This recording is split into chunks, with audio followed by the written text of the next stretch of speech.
নমস্কাৰ বন্ধু বান্ধৱীসকল, কি খবৰ? সকলোৱে ভালে আছেনে? মানে ডাক্তৰৰ ওচৰলৈ যাওঁ বুলি ভাবিছোঁ। এই পিৰিয়ড চলি আছে যে এই মাহটোত মানে বেছি প্ৰব্লেম হৈছে, মাথা চাথা ঘূৰাই আছে, মানে গাটো বহুত দুৰ্বল লাগি আছে। তাকো কওঁগৈ ডাক্তৰৰ ওচৰলৈ যাওঁ বুলি ভাবিছোঁ, বুজিছা? কিয়? এই গাটো বহুত বেয়া লাগি আছে। গা বেয়া? তোমাক সেইটো যে খাব দিছিলোঁ, খাই আছিলা? নাই খোৱা। নাই খোৱা। অঁ গাইজ গম পাই পিৰিয়ডছ ন বৰ্তমান এটা মান্থলি চাৰ্কুলে নহয়, স্বাস্থ্যজনিত ন কাৰণ হৈ পৰিছে। তুমি যে ডাক্তৰৰ ওচৰলৈ যাম বুলি কৈছা, মানে কি প্ৰব্লেম হৈ আছে তোমাৰ? এনে কাম চাম কৰিবলৈ মন নাযায়, গাটো দুৰ্বল লাগি থাকে, মাথাটো ঘূৰাই কৰি থাকে, কাম চামত মন নবহে, খাব কৰিব মন যায়? তোমাক সেই মেডিচিন যে খাব দিছিলোঁ, খাই আছিলা? নাই। তোমাৰ সেই মানে ব্লাড বেছি গৈ আছে নেকি? আৰু যোৱাবাৰ যোনটো মানে পিৰিয়ডৰ ডেট আছিলে এবাৰ চেঞ্জ হৈছে নেকি? ইৰেগুলাৰ পিৰিয়ডছ, মন চন বেয়া হৈ থকা, দুৰ্বল অনুভৱ, একদম এনি টাইম ভাগৰুৱা অনুভৱ। মহিলাসকলে গম পায় এনেকুৱা ধৰণৰ সমস্যাৰ সন্মুখীন হ'ব লগা হয় যেতিয়া মাহেকীয়া চলে। আৰু এইটো ন কোনো কমন প্ৰব্লেম নহয়, এটা ডাঙৰ মানে ভয়ংকৰ প্ৰব্লেম হৈ পৰিছে। আৰু এইটো ন হেল্থটোৱে মানে অসুস্থ কৰি নাৰাখে, মাইণ্ডটো ন বহুত বেছি বেয়া কৰি ৰাখে আৰু কেৰিয়াৰৰ ওপৰত ন বহুত বেছি বেয়া প্ৰভাৱ পেলায়। ইয়াৰ মেইন কালপ্ৰিট কি জানেনে? আইৰণ ডেফিচিয়েঞ্চি হয়।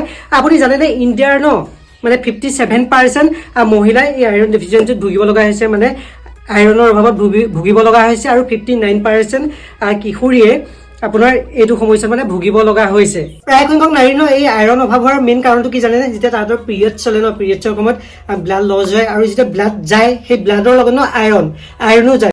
এইবাৰ ব্লাড বেছি গৈছে, যোৱা বাৰৰ তুলনাত ব্লাড বেছি গৈছে ন? তোমাৰ যদি এইবাৰ ব্লাড বেছি গৈছে, সেইটো কাৰণে তোমাৰ বেছি দুৰ্বল ফিল হৈছে। যদি 40 ml যদি ব্লাড লছ হৈছে ন, সেই ব্লাডৰ লগত আপোনাৰ 15 to 20 gm আইৰণো গুচি যায়। আৰু যদি হেভি ধৰক ব্লাড যায় পিৰিয়ডছত, তেনেহ'লে আপোনাৰ যদি 80 ml আপোনাৰ ব্লাড লছ হৈ আছে ন, তাৰ লগত আপোনাৰ 40 gm মান আইৰণো গুচি যায়। আৰু যেতিয়া সেইটো যায় মানসিকভাৱে একদম অসুস্থ হৈ পৰে। অকল হেল্থটোৱে বেয়া নহয়, অকল এনাৰ্জিৰ লছটো নহয়, মাইণ্ড চেঞ্জ চব বেয়া কৰি পেলাই কাম কৰিবলৈ মন নাযায় বা খাবলৈ কৰিবলৈ মন নাযায়। ইৰিটেশ্যন আৰু এনাৰ্জিটো ন বহুত বেছি বাঢ়ি যায়। আৰু পঢ়ি শুনি থকা যদি ছোৱালী হয়, তেনেহ'লে আপোনাৰ পঢ়া শুনাত ভালকৈ মন নবহে। মই যিখিনি কৈছোঁ ঠিকে কৈছোঁ, হয়নে নহয়? আপোনালোকে ভিডিঅ'টো শেষলৈকে চাব ন, আপোনালোকৰ বহুত বেছি উপকাৰ হ'ব। অকল নাৰীসকলে নহয়, মানে পুৰুষসকলৰ ওপৰতো কথাখিনি ক'বলৈ কৈছে। আৰু ইমানবোৰ সমস্যাৰ সন্মুখীন হৈও ন নাৰীসকল পুৰা চাইলেণ্টলি থাকিব লগা হয়। ইমানখিনি টাইমটো পিৰিয়ডছৰ সময়ত সেই নাৰীসকলে ভুগি অহা প্ৰব্লেমবোৰ কথাটো পাতিলোঁ। এতিয়া আপোনালোক সেই সমস্যাৰ ন সমাধানৰ কথাও কওঁ। সেই আইৰণ আমাৰ শৰীৰত বৃদ্ধি কৰিবলৈ একেবাৰে সহজ, ভাল আইৰণ থকা বস্তু খাব লাগিব। ধৰক শাক পাচলি বা বিন, তাৰপিছত আপেল, বাদাম, কোমল গুড়। আচলতে আমি এইটো ডিচাইড কৰিব নোৱাৰোঁ যে কি বস্তু খালে আমি বেছি আইৰণ পাম। আৰু আমি দৈনন্দিন জীৱনত ইমান ব্যস্ততাত থাকোঁ, কোনোবা হয়তো অফিচত যাব লগা হয়, কোনোবা স্কুলত যাব লগা হয়, আৰু ঘৰৰ মহিলাসকল বিভিন্ন ধৰণৰ কামত থাকিব লগা হয়। আৰু এনেকৈ বিধে বস্তু খোৱাটোতো ইমান সহজ নহয়, হয়নে নহয়? মানে টাইম উলিয়াবলৈ নোৱাৰোঁ, কাৰণ আমি বহুত ব্যস্ততাৰ মাজত থাকোঁ। সেইটো কাৰণে আপোনালোকৰ মাজলৈ এটা অলৌকিক গছৰ কথা ক'বলৈ গৈ আছোঁ, যিটোৰ নাম হ'ল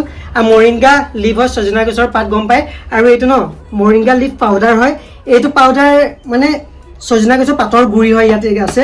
আৰু এইটো খালে ন আইৰণবোৰ আকৌ আনিব ধৰক। এইটো খালে কিবা প্ৰব্লেম হয় নেকি? সেই একো প্ৰব্লেম নহয়, এইটো ধুনীয়াকৈ খাব পাৰে। এইটো গভৰ্ণমেণ্ট চাৰ্টিফাইড হয়, টেনশ্যন লোৱাৰ কোনো মানে প্ৰয়োজনেই নাই। এইটো মহিলা পুৰুষ সকলোৱে খাব পাৰে। এইটো মানে কেনেকে খাব পাৰে তুমি যে কৈছা?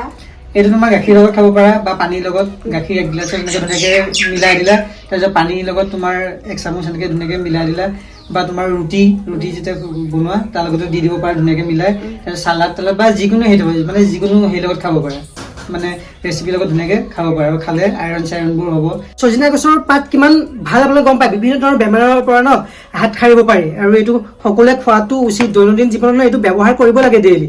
তেতিয়া আপোনাৰ বিভিন্ন ধৰণৰ বেমাৰ আজাৰৰ পৰা মুক্তি থাকিব পাৰি। অকল যে ব্লাড গ'লে আইৰণৰ কাৰণে এইটো খাব লাগে এইটো নহয়, বিভিন্ন ধৰণৰ মহৌষধি কাম কৰে মানে এইটো। 100 গ্ৰাম মৰিংগা পাউডাৰটো 28 গ্ৰাম আপোনাৰ আইৰণ আছে।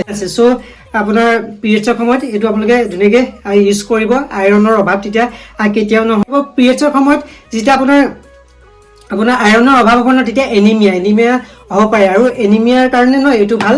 আৰু এইটো ইউজ কৰিলে তেতিয়া এনিমিয়াও ন নোহোৱা হৈ যাব, মানে সেইটো বেমাৰৰ পৰা এইটো মুক্তি পাব। গাইছে মৰিংগা পাউডাৰটো ন ছুপাৰ ফুডৰ দৰে কাম কৰে। আৰু বেলেগ মানে বস্তু খোৱাৰ প্ৰয়োজন নাই। এইটোৱে খালে আপোনাৰ গোটেই আইৰণ পাই যাব, লগতে এনিমিয়া চব বেমাৰ মানে নোহোৱা হৈ যাব। এইটো আপোনালোকে গাখীৰ লগতো খাব পাৰে, মানে মিলাই কৰি বা পানীৰ লগতো খাব পাৰে, বা বিভিন্ন ধৰণৰ ৰেচিপিত মিলাইও খাব পাৰে, চালাড তালাডতো মিলাই খাব পাৰে। ইয়াতে দিয়া ধৰক গাখীৰত আপোনালোকে ধুনীয়াকৈ 1 চামুচ মিলাই আপোনালোকে ধুনীয়াকৈ খাই দিব পাৰে। এইটো আৰু ইয়াতো দি দিয়া, ধুনীয়াকৈ মিলাই আপোনালোকে খালেই হ'ল ধৰক। আপোনাৰ শাক পাচলি য'ত মন যায় তাতে খাব পাৰে। আৰু এইটো মৰিংগা পাউডাৰটো ন আপোনালোকে ধুনীয়াকৈ ইউজ কৰক, কোনো চাইড ইফেক্ট নাই, গভৰ্ণমেণ্ট চাৰ্টিফাইড হয় আৰু GMP চাৰ্টিফাইড হয়, ISO চাৰ্টিফাইড হয়। মই কৈছিলোঁ যে পিৰিয়ডছৰ সময়ত খাবি, তাই কিন্তু নাখায়। চ' সেয়া আৰু